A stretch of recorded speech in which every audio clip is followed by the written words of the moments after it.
I was recently navigator for a long trip, and when we got in from one of the legs, I said I'd check the traffic ahead and see whether there was any congestion, accidents, or anything. And the driver asked me, "How does it work?"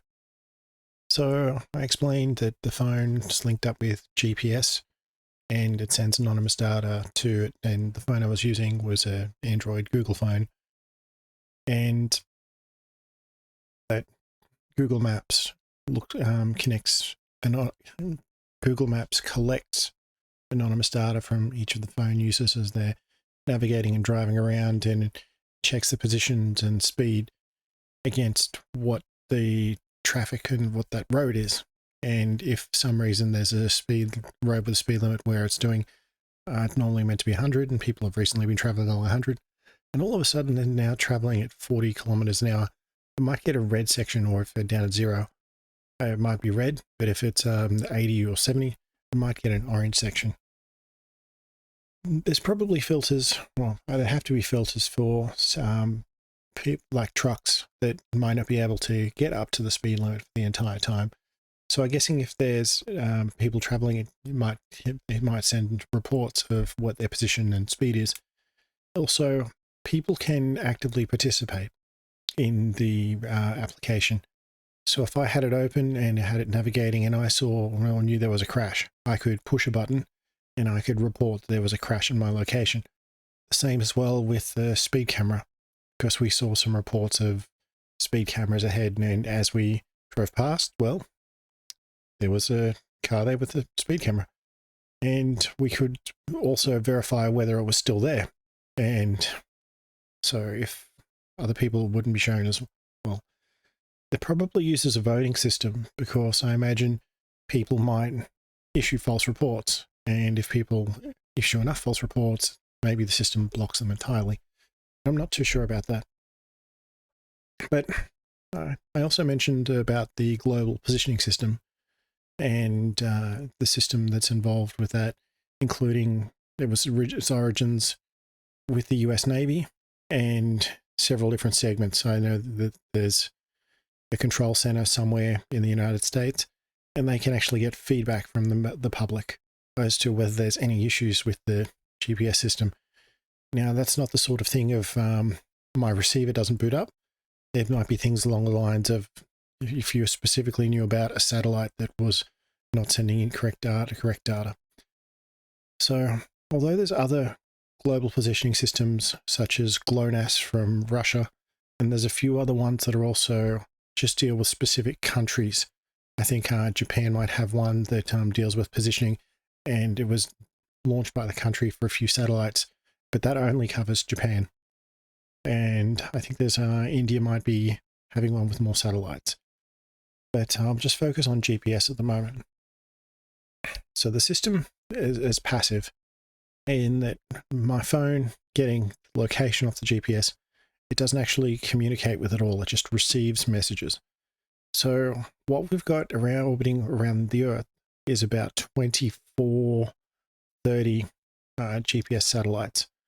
And periodically, each of them sends out a quick message. Effectively, the time is this.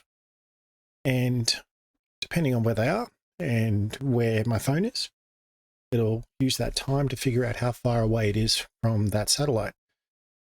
And if it gets 3 satellites, you can then generate a position fix. The solution, the quality of that fix might be very poor if the 3 satellites are very close to each other. Say they're all close to being straight above the receivers, because if you're trying to figure out the distance from 3 different points to a single point, it's much better if they're various angles away. So what I mean by that is, rather than have 3 satellites almost above you, you might want to have one to the northeast, one to the northwest, and maybe one to the south of you. So that gives a bit of variety there. If you've got different distance from it, you can help calculate your position with a bit more precision. But of course, there's 24 different satellites. You routinely get 7 to 12 that are covering particular areas at the time. So the receiver can use different satellites and get the time from them. Now, you need 3 for a basic fix. You can also use 4 for a 3D fix to include altitude as well. And if you also use more satellites, then you've got what's called receiver autonomous integrity monitoring, which means if for some reason one of the satellites, its internal clock was off, so it might have been half a second off or something along those lines, or slightly, ever so slightly off with the timing and distances, they have to be very precise. If it's a little bit off, then you only had a few satellites, well, you'd get the wrong position. But if you had 8 satellites and 7 of them gave you the correct information and 1 of them was just wrong, then the receiver automatically filters out the wrong one and ignores it. And there's also a bit more information it transmits rather than just the time for positioning updates. Because the satellite's orbits change, the receiver needs to know what the orbit of the satellite is, so it knows precisely where around the Earth it is, so it can calculate its position. So if you've just got a brand new GPS out of the box, it's turned on for the first time, or it was turned on a very long time ago, and it's not receiving, there's no, hasn't been on battery, there's no non-volatile RAM, it might take a fair while for it to acquire a position lock. This might be 10 minutes or something along those lines. It's not, a week or a bit. It's a few minutes because periodically each satellite sends its own position data. So it's got a broad track of where each of the satellites should be, because when the US Navy plans these satellites, it wants to be able to have almost any position of the world to be able to receive GPS signals. And there is planning that goes in that ensures that critical sites have got enough satellites covering at the time. I've seen reports from, this may not have been recently, it might have become obsolete, but there was people that did care and say, if we're at this location at this period of time, we might only see 6 satellites, which may not be enough. We might want 12. So that's something as well. But Emperis data, it downloads that, and then if it then turns off and on, and it remembers this data because that data doesn't change too quickly. So you might, if you turn it on in the morning and you turn it on in the afternoon, it should be able to much quickly get its position lock again. But also, if it remembers the previous location it was at, it should be able to quickly get its specific lock again. But if you end up moving somewhere like 100 kilometers away, it might take a little bit longer for it to calculate its position from first principles again. So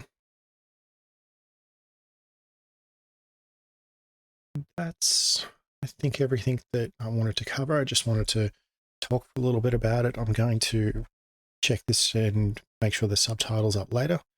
I hope it's been helpful.